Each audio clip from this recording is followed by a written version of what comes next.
আমি এডুকেশন মিনিস্টারকে, আমরা একটা মিটিং করেছি এমার্জেন্সি, সবাই যারা এখানে আছি সবাই মিলে, এবং অলরেডি এডুকেশন মিনিস্টারকে বলেছি যে স্কুল সার্ভিস কমিশন, যেটা অটোনমাস অর্গানাইজেশন, তাদের আমাদের ফিলিংসটা জানাতে, what they will do it is their decision, but আমাদের ফিলিংসটা জানাতে, সেটা এসএসসিটা ভালো বুঝবে, ইটস এ অটোনমাস অর্গানাইজেশন, তাদের মতো করে করবে, এবং আমরা চাই এটা তাড়াতাড়ি হয়ে যাক, কারণ এদের ভবিষ্যৎ যেন হেলদোলের মধ্যে হিন্দোলে দোলা না খায়।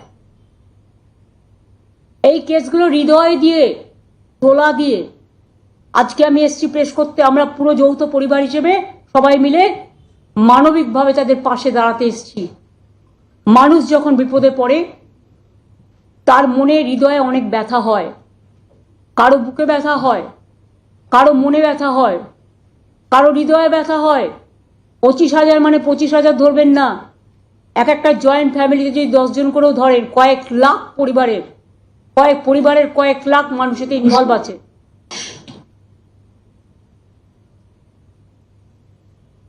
আর আমি অবাক হয়ে যাই, এখানে কেসটা করেছিলেন কে? বিকাশ বাবু। তিনি তো পৃথিবীর সবচেয়ে বৃহত্তম লয়ার। তাকে কেন তিনি এখনো নোবেল প্রাইজ পাচ্ছেন না আমি জানি না। পাওয়া উচিত। ভাবছি একটা রেকমেন্ডেশন করব। এতগুলো মানুষের চাকরি যাওয়ার পরে বিজেপির মন্ত্রী সুকান্ত বাবু বলছেন, sorry I should not mention his name, I have seen the media, ফেসবুকে তার উক্তি আমি দেখেছি, এর জন্য অযোগ্যদের জন্য যোগ্যদের চাকরি গেছে, এর জন্য আমি নাকি দায়ী। তো আপনারা প্রথমে যখন কেস করলেন একবার ভাবলেন না কারা যোগ্য আর কারা অযোগ্য? সেটা তো গভর্নমেন্টকে ভাবতেও দিলেন না। আপনারা নিজে যোগ্য তো? সবসময় বাংলাকে কেন টার্গেট করা হবে? কি দোষ করেছে বাংলার ছেলে মেয়েরা? কি দেশ করেছে বাংলার স্টুডেন্ট ইউথরা?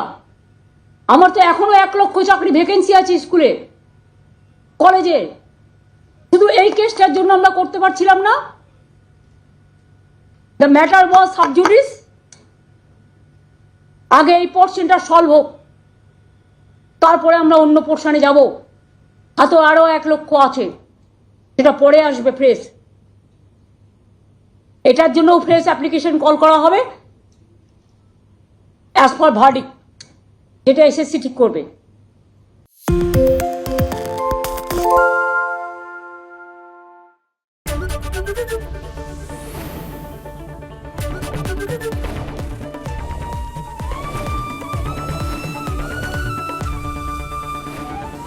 এবিপি আনন্দ, এগিয়ে থাকে, এগিয়ে রাখে।